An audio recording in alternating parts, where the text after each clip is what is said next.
अगर आप एप्पल के आईफोन का प्रो मॉडल नहीं ले सकते तो एप्पल आपको देता है एक चीपर एसी वेरिएंट। गाड़ी का टॉप मॉडल नहीं दे सकते तो मैन्युफैक्चरर आपको देते हैं एक बेस वेरिएंट। वैसे ही अगर आपको नहीं पसंद है स्पीड 400 तो ट्रायम्फ आपको देता है एक अफोर्डेबल स्पीड T4।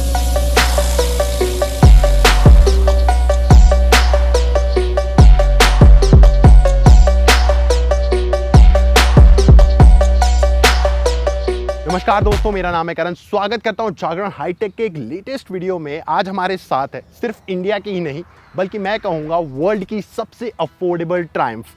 अब आप लोग कहेंगे कि ऑलरेडी स्पीड 400 तो थी सबसे अफोर्डेबल ट्रायम्फ, तो फिर इसकी क्या जरूरत थी। ट्रायम्फ को लगा कि उस वैल्यू प्रोपोजिशन को और बेटर बना सकते हैं by a little bit cost cutting, and that's why the T4। 2024 speed 400 की प्राइसिंग रखी गई है 2,40,000 एक्स शोरूम और स्पीड T4 की प्राइसिंग रखी गई है 2,17,000 एक्स शोरूम।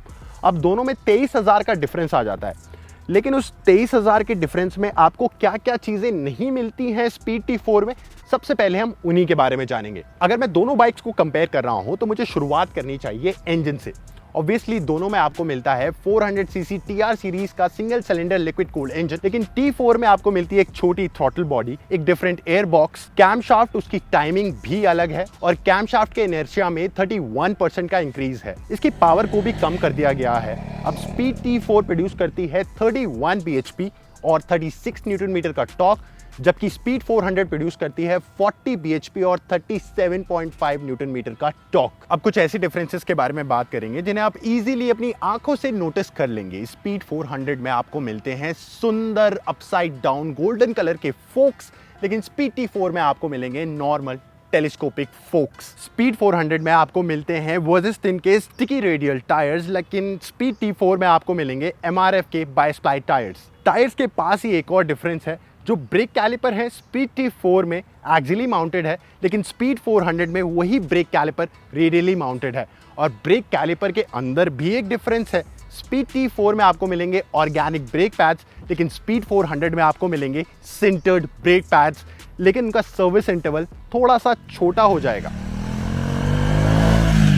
कुछ और विजुअल डिफरेंस जो स्पीड 400 और T4 में देखने को मिलेंगे वो है ये हेडलाइट ब्रैकेट। स्पीड 400 में ये मेटल एल्यूमिनियम फिनिश में मिलता है, जबकि T4 में इसे प्लास्टिक का कर दिया गया है। हैंडल बार भी T4 में आपको स्टील का मिलेगा, जबकि स्पीड 400 में वो एल्यूमिनियम का है।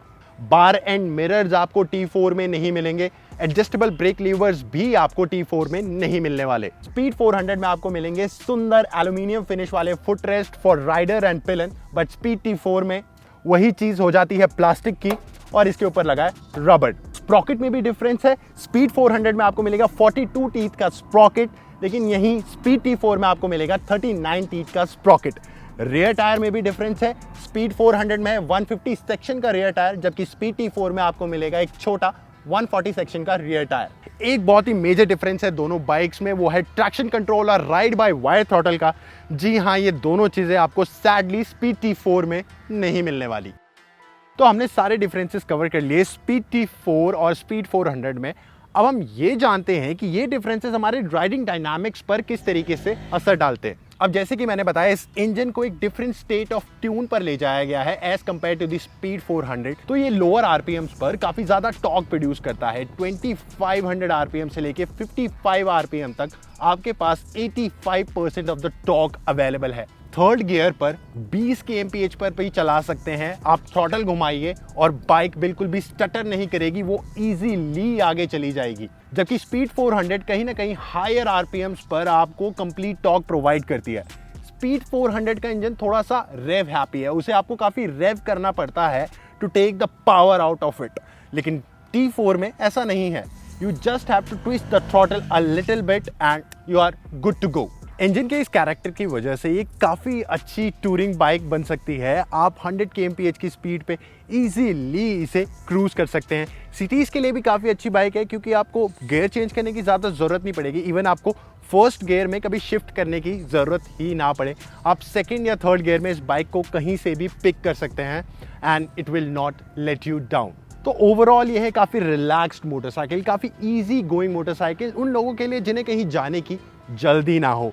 अगर आप सोचेंगे कि पावर घटाने से ये स्लो हो गई है, नहीं, this is not a slow bike by any means. In fact I would say that it is as quick as the 400। अगर 0 to 100 की मैं बात करूं तो स्पीड 400 को लगते हैं लगभग 6 से 7 सेकेंड्स और स्पीड T4 को वहीं जाने में लगेंगे लगभग 8 सेकेंड्स। वाइब्रेशंस की बात करूं तो आप जैसे हायर आरपीएम पे लेके जाएंगे, मान लीजिए 3000 या 4000 आरपीएम पे, तो थोड़ी बहुत वाइब्रेशंस आपको फील होंगी सीट पर, हैंडल बार्स पर।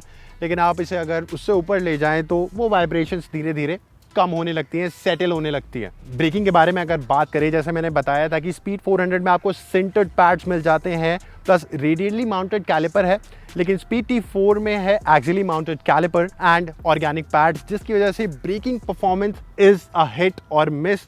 उतनी अच्छी ब्रेकिंग परफॉर्मेंस नहीं है as compared to the speed 400, लेकिन मे बी अगर आप जैसे अगर अपना सेट ऑफ टायर्स चेंज कर रहे हैं तो इसमें आप बेटर टायर्स लगा सकते हैं, प्लस आप ऑर्गेनिक पैड से सिंटर्ड पैड्स लगा सकते हैं, तो ब्रेकिंग परफॉर्मेंस एकदम स्पीड 400 के बराबर तो होने ही वाली है। टायर चेंज हुए हैं, उनका एस्पेक्ट रेशियो थोड़ा सा बढ़ गया है, जिसकी वजह से इसके व्हील बेस में भी बढ़ोतरी हुई है। बहुत ज़्यादा उसे नहीं कहूँगा, बट थोड़े बहुत चेंजेस आए हैं और साथ ही साथ इसकी सीट हाइट में भी बढ़ोतरी हो चुकी है। This is more than 800 mm seat height, जबकि स्पीड 400 में आपको मिलती है लगभग 790 mm की सीट हाइट। इसकी सीट कुशनिंग भी इसकी हाइट बढ़ने का रीज़न है, जिसे 10 mm से बढ़ा दिया गया है। मेरी हाइट है 6 फुट 4 इंच, मैं इजीली इस पर फ्लैट फुट कर सकता हूँ। Plus tank tier drop shape आगे की तरफ है, तो आप इसे इजीली हैंडल कर सकते हैं। लेकिन मान लीजिए अगर 5 फुट 7 इंच 5 फुट 6 इंच का बंदा है तो वो भी इस बाइक को राइड कर सकता है, लेकिन वो शायद पैरों को फ्लैट नीचे नहीं रख पाएगा, थोड़ी बहुत प्रॉब्लम हो सकती है। अदरवाइज जो राइडिंग ट्रायंगल है काफ़ी कंफर्टेबल है, काफ़ी ईजी गोइंग है। सस्पेंशन ट्यूनिंग इज मोर और less similar to the speed 400।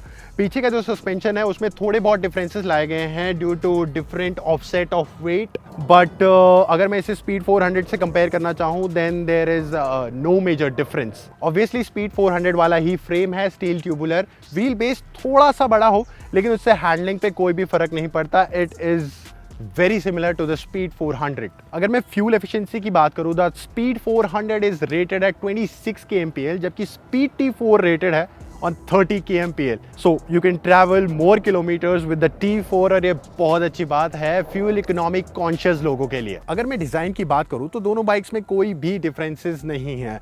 Of course you get this retro classic design, circular headlamps, tier drop shape का टैंक, पीछे की तरफ जाते जाते मिनिमलिस्टिक लुक, नीचे की तरफ एक पैनल। हाँ, स्पीड T4 में आपको डिफरेंट ग्राफिक्स मिल जाते हैं। यहाँ पर 400 की बैजिंग, नीचे T4 की बैजिंग। T का मतलब हुआ टॉर्क, जैसे मैंने बताया था ये इंजन लोअर आरपीएम्स पर काफ़ी ज़्यादा टॉर्क प्रोड्यूस करता है। समय आ चुका है हमारे फाइनल वर्डिक्ट का, and I would like to say that this is a very good city bike. आप ऑफिस कम्यूट करते हैं, थोड़ी बहुत पावर चाहिए, फ्यूल एफिशिएंसी से कॉम्प्रोमाइज़ नहीं करना चाहते, then this is the thing for you. आप एयर कूल्ड रॉयल एनफील्ड चलाना चाहते हैं, अपग्रेड करना चाहते हैं, then also this is the thing for you.